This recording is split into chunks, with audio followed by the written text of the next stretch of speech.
Hey everybody, Mark Japuncha here. I am doing Project 1. My article was about dating a creator in Australia, and I'll get more into the name and everything about it, but I figured dating a creator was a pretty cool name, so let's get into it. So, the article is about Wolf Creek meteorite crater, which is located just on the edge of Western Australia's Great Sand Desert. So it's basically in Australia's outback, if you say. Um, Scientists believe that this crater was formed by a meteorite that was about 50 feet in diameter and that had weighed around 15,000 tons. Scientists are struggling to find out exactly how old this crater is, but they had some previous estimates that dated it around to be 300,000 years old. But new estimates suggest that this crater is a lot younger, like way, way younger. And they now date it to be that it have happened only around 120,000 years ago. And what's really interesting about this crater is that it is the second largest crater on Earth on which fragments of the meteorite have been found. So meteorite fragments are still being found in this crater, which is insane. So, scientists of the University of Australia in the U.S. they came together and they are using two methods to try to figure out this true date of when this impact happened. So, as I said before, this crater still has fragments of the meteorite that crashed into Earth, which is just unreal. So, these teams are determining the age of it by using two methods.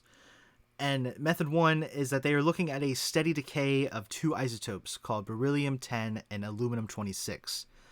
And method two, this team is also looking at the passing of time, and they're looking at the changes that occur to trapped crystals, which I'll get into more, of sand that was molted by the blast. So, as I said, Wolf Creek it's very, very well preserved.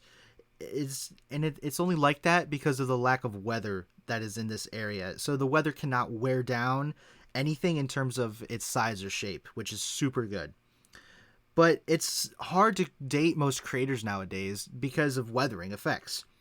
And for all we know, there could be craters that are much, much older that are in the ocean or they have been eaten away by the effects of weather. So instead, with these new methods, these scientists have come up that the meteorite struck Earth around 120,000 years ago, which this is instead of what originally was thought to be 300,000 years ago.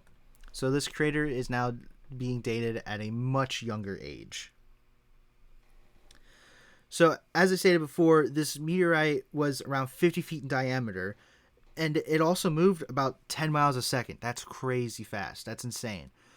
So the impact of this crater caused the underlying terrain to liquefy and crystallize because of the amount of force and heat that this meteorite caused in the crash, which is why the scientists are dating this, are using crystals and helping with the passing of time to help date this crater. So they're trying to look at these crystals and see when they actually move in terms of time, and hopefully they can with that information, those crystals moving can help them determine the length. I am so sorry. That was so bad. Let me try again. So this crater caused the underlying terrain to liquefy because of the amount of force and heat and whatnot. So it caused that sand and everything to crystallize.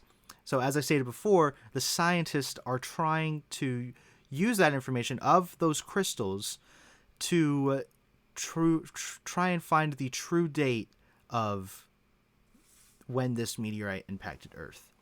So if we look at this image here, you can see in the center part, so the center had a depth of around 584 feet, and this meteorite was probably around 2,930 feet across. So it's crazy how big this meteorite was. But are there more craters of this size to come? Well, with changes to craters' age, to Wolf Creek's age, it suggests that Australia's outback area had around 7 craters that were larger than 82 feet. So with this information that they are finding and everything, it can be formed that a significant strike of this happens roughly every 17,000 years. I don't know about you, but I don't plan on being around that long. So, as stated before, previous studies estimate that impacts roughly the size of Wolf Creek happen every 13,000 years. Smaller craters, about 150 meters across, impact around every 500 years. So given that there's no exact time this impact occurred, it does tell us that we need to take these impacts more serious, no matter what size they are. And who knows, the next size of Wolf Creek may not be in a location that in a remote outback. It could be at a pretty serious location, like in a city or something. It's crazy how important we need to take these impacts.